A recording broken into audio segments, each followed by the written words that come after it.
Hi hello friends, నేను మీ అంజలిని మాట్లాడుతున్నాను. చూడండి, ఇప్పుడు నేనేం చూపిస్తున్నానంటే చేపల్లో గుడ్లు ఉంటాయి కదండి, జనపాయ అంటారు. అది నేను ఇప్పుడు ఫ్రై చేయబోతున్నాను ఫ్రెండ్స్.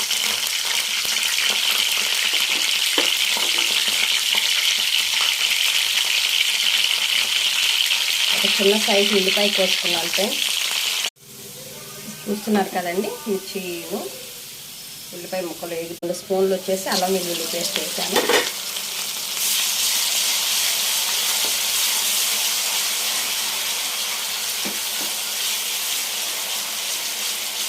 ఇప్పుడు నేను కొంచెం ఒక చిన్న సైజు పెద్దలపై తీసుకొని దాన్ని కూడా పేస్ట్ చేసి పక్కన పెట్టుకున్నాను. దాన్ని కూడా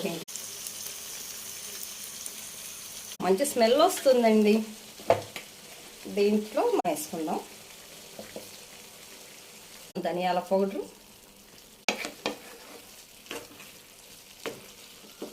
చూస్తున్నారు కదా ఫ్రెండ్స్.